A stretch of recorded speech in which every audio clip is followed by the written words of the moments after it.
এই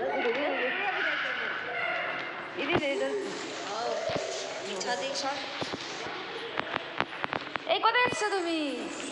ফটিকলাল ছাড়ো না, তুমি ছাড়ো ছাড়ো না, কোথায় যাচ্ছে?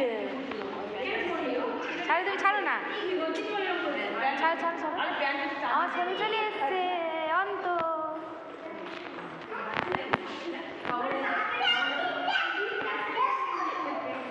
ওদিকে এদিকে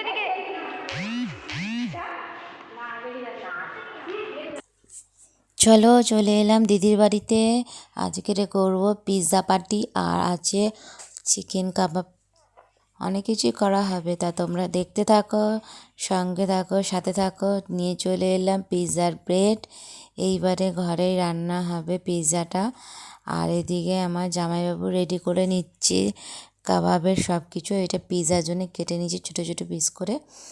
আর তো মশলা তো আছেই, সেটা তোমাদের সাথে পরে শেয়ার করব না কীভাবে বানিয়েছে, কিন্তু দেখে নাও এটা পুরো ঘরেই একদম হোমমেডভাবেই বানানো হয়েছে, দোকানের মতো না, ঘরোয়া পদ্ধতিতে। বাট দোকানের থেকে কম কিছু হয়নি, এত টেস্ট হয়েছে যে কি বলবো। বলে না যে দোকানে বেশি টেস্ট হয় ঘরের থেকে, বাট আমাদের পিৎজাটা চিকেনটা এত টেস্ট হয়েছিল, ঘরের থেকেও বেশি ভালো হয়তো বাইরে আর হতে পারে না। তাই চলো এখন নিয়ে বসিয়ে দিলাম এখানে গ্রিল। দিদিবাড়িতে দেখো গ্রিল কিনে নিয়ে এসছে, কত সুন্দর। সবসময় তো উনুন ইউজ করা যায় না সব জায়গায়, তাই জন্য গ্রিলটা কিনে নিয়ে এসছে। আর এইদিকে দেখো মোটামুটি রেডি হয়ে গেছে পাস্তা, হোয়াইট সস পাস্তা আর হলো রেড সস পাস্তা, দুটোই একদম রেডি হয়ে গেছে খাওয়ার জন্য। মানে বললাম না আজকের খাবারের ভাণ্ডারই, দেখো এত খাবার আর এত টেস্ট হয়েছে যে কি বলবো তোমাদেরকে। মানে কী খাওয়া খেয়েছি আমরা এই কজন লোক যে কি বলবো। 2 রকমের পাস্তা, শিক কাবাব, তারপরে হলো আনলিমিটেড পিৎজা, মানে খেতে আর পাচ্ছি না। কিন্তু এগুলো এমনই একটা লোভনীয় জিনিস, ছাড়তেও পাচ্ছি না, এত টেস্ট হয়েছিল। তার সব রাত্রিবেলা ডিনার বলতে গিয়ে আমাদের এইগুলোই ছিল। এইগুলো খাওয়ার পরে আর পেটে এক ফোঁটাও জায়গা ছিল না যে ভাত খাওয়ার মতো। তাই জন্য আমরা বলেই দিয়েছিলাম যে আমরা রাতে কিন্তু ডিনারটা এইসব দিয়েই সারবো। তাই জন্যই এত কিছু আইটেম হয়েছিল। তাও ভেবেছিল লোকে যে হয়তো পেট ভরবে না, পেট ভরেও পেটে মানে হাবুডুবু খাচ্ছে, এরকমই একটা ব্যাপার। মানে পেটটা মনে হয় ফেটে যাবে, এত খাবার। আর খাবারগুলো প্রত্যেকটা খাবারই টেস্ট হয়েছিল। এটা আমার জামাইবাবু বানিয়েছিল ঘরে, খুব টেস্ট হয়েছে, সব কটা খাবার টেস্ট হয়েছে। মানে দোকানে এত টাকা খরচা করে যেটা হয়, টেস্টটা এক এক জায়গায় হয়, এক এক জায়গায় হয় না, সব জায়গা তো সমান হয় না। কিন্তু এখানে আমরা